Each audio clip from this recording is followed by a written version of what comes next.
você viveria sem o produto ou serviço que essa empresa oferece? Então, se você refletiu e a resposta for não, eu não viveria, então essa empresa é perene. Aí você pode viver e falar, pô, Lu, então a Ambev é perene, eu não vivo sem a minha cerveja. Não, calma aí, essa foi uma demanda criada para você. Pô, Lu, mas hoje eu não vivo sem Netflix. Também é uma demanda criada para você. Né? Há cerca de 5, 6 anos atrás, você não sabia que precisava do Netflix. Né? O que a gente quer com isso? Quer dizer com isso? Não viveria sem o produto ou o serviço. Se o Netflix falir amanhã, poxa, eu vou ficar muito chateada, mas tem diversas outras opções. Tem o Disney Plus, Paramount Plus, não sei que lá Plus, Amazon Prime, blá blá blá Prime, HBO, enfim, milhares de opções, tá? Então, se o Netflix falha amanhã, ninguém vai ficar desesperado aí. A mesma coisa, Ambev, você tem outras opções de não só de cerveja, mas outras opções de bebida.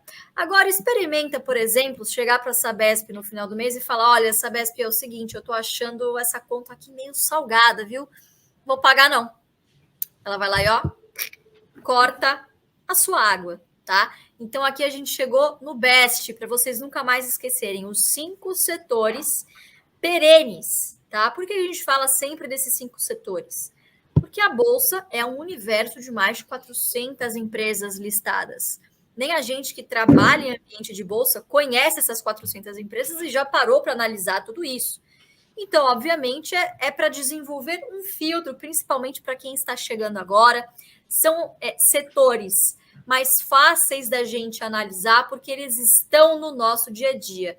Eu duvido que agora, toda vez que você não abrir a torneira, você não vai lembrar, puta, isso aqui é uma ação best, tá? Então, vamos lá, repete com a gente. B de banco, E de energia, S de seguro e saneamento e T de telecom. E aqui eu faço 2 adendos. Quer dizer que é só fechar o olho e comprar qualquer empresa que estiver nesses setores?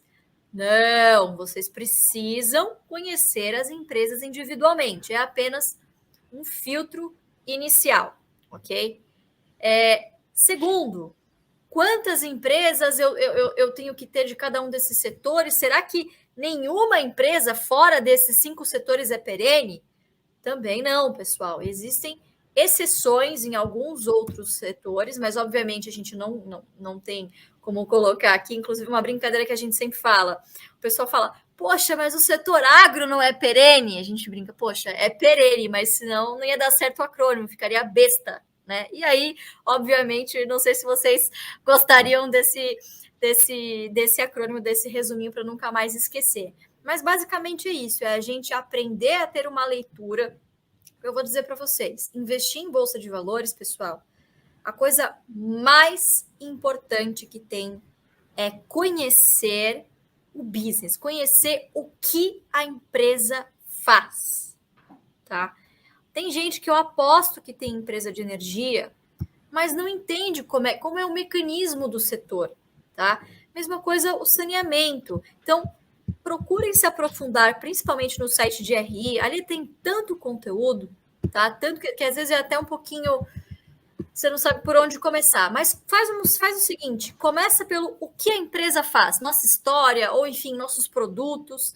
Se vocês não entendem o que essas empresas fazem, vai ser muito difícil de vocês seguirem um raciocínio e chegar eventualmente em uma conclusão se essa empresa é para comprar ou não. Tanto que para a gente, pessoal, a gente só chega na análise do dividend yield no final, tá? O dividend yield, ele vai dizer para mim se essa boa empresa é um bom investimento. São coisas muito diferentes. Você pode ter uma excelente empresa que você adora, que você conhece, mas que ela tá cara. Então, ela não é um bom investimento necessariamente neste momento, tá? Então, são algumas pequenas nuances que é muito importante que vocês compreendam aqui, tá? E indo direto ao ponto, como que a gente fala, então, no final das contas? Bom, legal, essa empresa é bonita, distribui dividendo, é perene, consolidada no mercado, barreira de entrada, fluxo de caixa bombando, consegue reinvestir, consegue me pagar bons dividendos. E agora, tá caro ou tá barato? E aí sim, a gente usa o nosso filtro de dividend yield mínimo de 6% ao ano, tá? Esse número 6% ao ano foi um parâmetro que o Barsi escolheu lá atrás, no início da estratégia, acabou não mudando mais para que esse parâmetro não fosse perdido ao longo dos anos, ok? E outra coisa importante, esse número ele não se associa com a Selic, com inflação, com nada disso. Por quê? Justamente em períodos de inflação que a gente consegue ver que as empresas que estão listadas na Bolsa, pessoal, conseguem repassar, elas são líderes de mercado, lembrem-se disso. Pega a fatura aí da sua conta de energia, vê que tarifa que tá bandeira vermelha. Eles estão passando os custos da inflação na receita. E amigo, você não tem o que fazer, você vai ter que pagar esse boleto no final do mês. Então, as ações, eles são considerados bons investimentos em períodos inflacionários. Só que o que acaba acontecendo também neste mesmo período? Se a inflação sobe, a taxa de juros precisa subir para equalizar essa situação, para tentar frear a inflação. E aí muitos investidores acabam fazendo a conta. Bom, para que eu vou ficar na bolsa tomando um risco de 6% ao ano em dividendo se eu posso conseguir 7% aqui na Selic? Tá? Então, façam essa pergunta a vocês mesmos. O que é mais arriscado? Já falamos no episódio 1. Você emprestar para o governo, emprestar para os bancos, porque é isso que você faz quando você vai para a poupança, quando você vai para a renda fixa e quando você vai para o título direto, ou você prefere investir, ser sócio de boas empresas, que é o que o governo faz, inclusive. Tá? Então, a gente acha menos arriscado investir em boas empresas que paguem bons dividendos a bons preços. Então, dito isso, a gente coloca lá 6% como uma métrica anual, tá? Lembrando, pessoal, que não é garantido que vocês tenham esses 6% ao ano. Em 2020, muitas empresas tiveram que, por questões emergenciais, não pagar 6%, né? E mesmo assim a gente não vendeu, a gente continuou comprando. Por quê?